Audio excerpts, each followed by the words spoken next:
자, 안녕하십니까. 자, 오늘은 저희 분양상담사 얘기를 또 해볼 건데요. 오늘의 주제는 분양상담사의 과거, 현재, 그리고 미래에 대해서 한번 말씀드려볼까 합니다.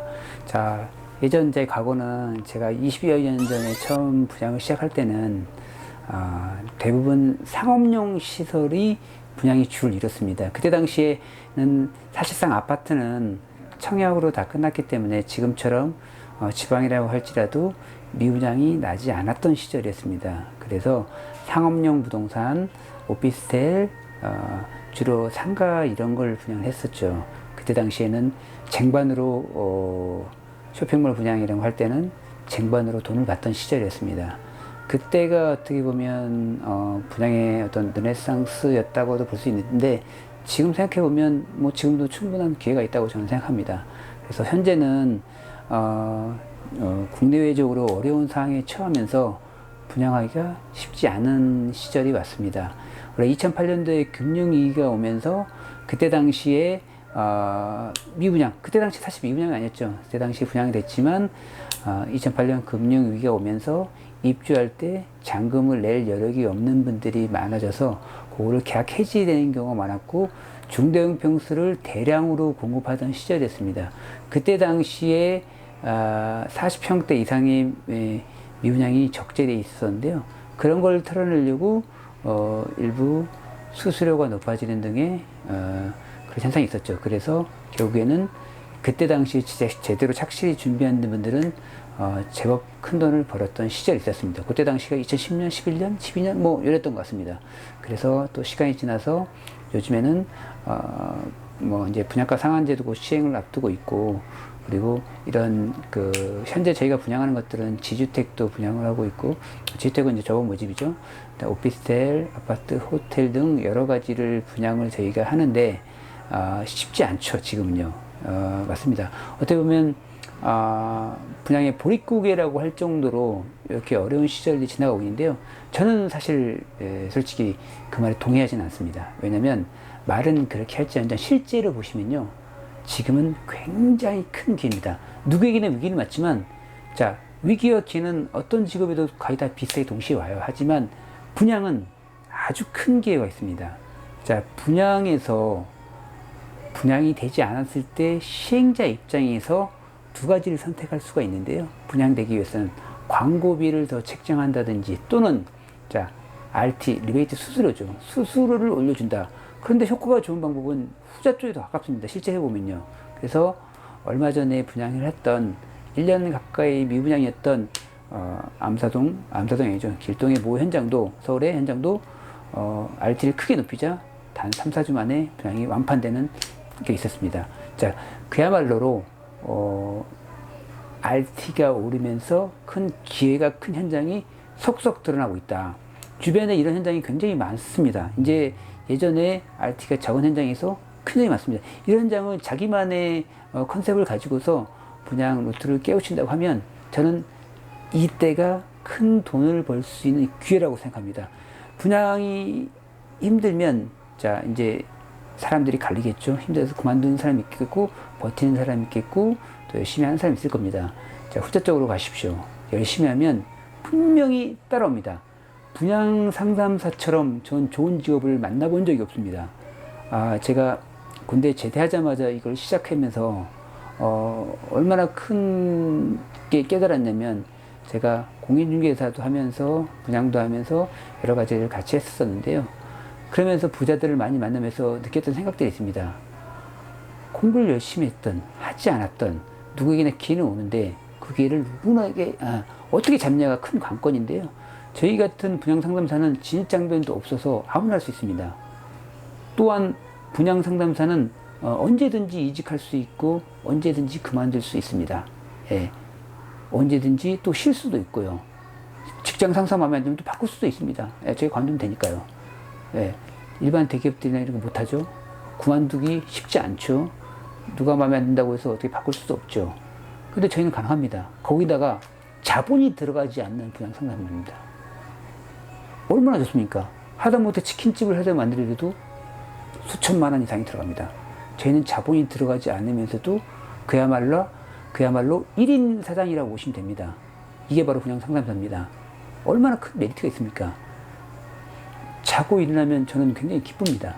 왜냐하면 분양상담사 한지 꽤 오랜 시간이 지났음에도 제가 한 만큼 벌 수 있잖아요. 제법 큰 돈도 벌어봤고 큰 돈도 날려봤습니다. 그런데 이 직업만한 게 없다. 제가 친구들도 많이 있는 편인데요. 친구들 얘기를 종합해보면 대기업 다니는 친구들도 있고 뒤에 사자 들어간 친구들도 많이 있습니다. 그런데 항상 그 친구들은 저에게 말합니다. 네가 제일 부럽다고. 돈이 많이 벌어서 부럽다는 게 아니고요. 자유로운 게 부럽다는 겁니다. 그 친구들은 매여 있고 힘든 수술도 해야 되고 굉장히 힘들어하고 있습니다. 그런데 제가 실제로도 이걸 보시면 여러분들이 생각보다 젊다고 말씀하십니다. 그런데 마음을 편히 먹어서도 그렇지만 실제 분양상담사가 주는 스트레스는 그렇게 많지 않습니다. 다른 직업은 훨씬 더 큽니다. 제가 봤을 때는요.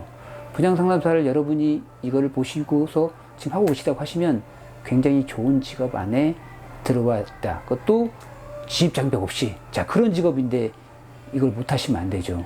그래서 자, 앞으로 분양상담사는 절대 없어지는 직업은 아닙니다. 분양을 기획할 수는 없으니까요. 사람이 투자하는 거고 사람이 브리핑해야 됩니다. 그래서 자기만의 노력을 하셔야 되는데 출근하셔서 멍 때리지 마십시오. 자기 개발을 하십시오. 자기가 잘하는 거를 잘하려고 하지 마시고요. 못하는 분야를 단점 없으십시오. 그러면 장점만 남습니다. 내가 뭘 못하는가? 광고를 못하는가? 손님 파악을 못하는가? TM을 못하는가? 노력이 부족한가? 현장 고르는 요령부터 제가 차근차근 하나씩 지금 다 설명드리고 있습니다. 자, 그런 클립들은 제 자료를 찾아보시면 많이 있습니다. 지금 계속 이런 거를 제가 찍어 나갈 예정인데요. 지금 현재는 분양상담사의 좋은 점에 대해서 말씀드리고 있는데요. 물론 슬럼프도 올 수 있고 여러 가지 합니다.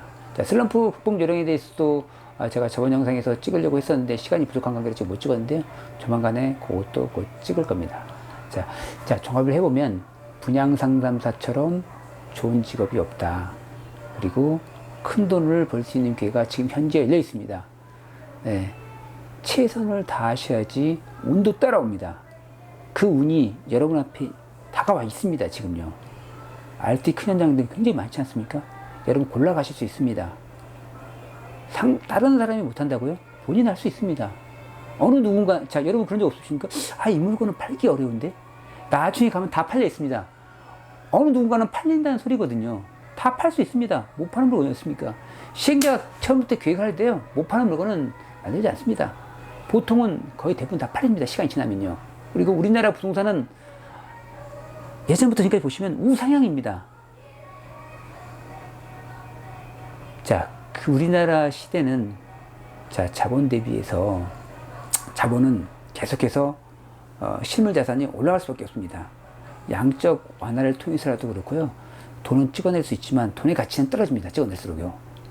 자, 미국도 그렇고요. 일본도 그렇고요. 유럽도 그렇고요. 양적 완화를 합니다. 앞으로 자산 가치는 더 올라갈 수 있습니다. 화폐 가치가 떨어진다는 얘기죠. 자, 이런 시대에 우리가 부동산을 판다는 건 정말 행운합니다. 물론 본인이 잘 고르셔야 됩니다. 현장을 고르셔야 나중에 뒤탈이 없죠. 그건 여러분의 몫이기도 하지만 잘 고르신다고 하시면 이런 자산 버블의 시대가 저는 곧 올 거라고 봅니다. 앞으로도 우상향을 할 거니까요. 그래서 길게 보면 출렁이는 파도처럼 될 수도 있지만 이렇게 보시면 우상향한다. 저는 그렇게 믿고 있고 지금까지 그래왔습니다. 지금까지 부동산이 실질적으로 보면 떨어진 적은 거의 없죠. 떨어졌다 다시 회복하고 떨어졌다 다시 회복은 했죠. 하지만 길게 보면 우상향이거든요. 아파트든 오피스텔이든 물론 이제 그런 것들은 잘 찾으셔서 골라주셔서 해야 됩니다. 그래서 여러분의 재테크나 여러분의 개개인은 할 수 있지만 자, 분양상담사, 제가 지금 말이 또 다른 데 빠졌는데요. 자, 분양상담사에게 미래는 굉장히 좋다. 저는 그렇게 생각합니다. 물론 노력하는 자에 한해서입니다. 그래서 어떻게 영업을 해야 될 것인지 세분화는 각자 여러분이 짜시는데 모르시는 분이 있으시면 댓글로 남겨주십시오. 그러면 제가 괜찮다는 분들에게는 제가 또 영상을 통해서 또 그거에 대해서 얘기를 한번 나눠볼 수 있는 시간을 갖도록 하겠습니다. 앞으로 그러니까 세세하게 나누면 얘기할 것들이 굉장히 많습니다. 지금은 큰 틀에서 말씀드리는 건데요. 지금 힘들어 하시는 분양 상담사분이 계시다고 하시면 힘내십시오. 기회가 열리십니다. 큰 기회가 지금 앞에 와 있습니다. 뭐든지 할 수 있습니다. 네, 그렇게 믿으십시오. 자, 마지막으로 요 얘기하면서 끝내도록 하겠습니다. 스트레스 있죠? 스트레스 자체는 병이 되지 않습니다. 자, 얼마 전에 통계를 보시면요. 자, 얼마 전에 발표한 논문을 보시면 스트레스가 만병의 근원이라고 하잖아요. 그 스트레스를 받는 것 자체는 만병이 아닙니다. 그렇게 받는다고 느끼기 때문에 그렇습니다. 근데 스트레스 받아도 이건 괜찮아. 나 이겨낼 수 있어. 마음가짐이 중요하다는 겁니다. 그렇게 실제로 마음가짐을 가지면요. 스트레스는 더 이상 질병이 아닙니다. 스트레스는 더 이상 저의 반대급부가 아닙니다. 웃음도 마찬가지입니다. 우리 머리는 가짜 웃음을 색출낼 수 없습니다. 웃으십시오. 그러면 또 젊으십니다. 자, 젊음이란 우리 젊음에 유한한 거를 만을 따지는 게 아닙니다. 지금 이 영상을 보시고 분양업에 종사하시는 바로 여러분이 젊음입니다. 충분히 할 수 있습니다. 네. 그러면 오늘은 자, 여기서 마치도록 하고요. 다음에 또 뵙도록 하겠습니다. 네, 감사합니다.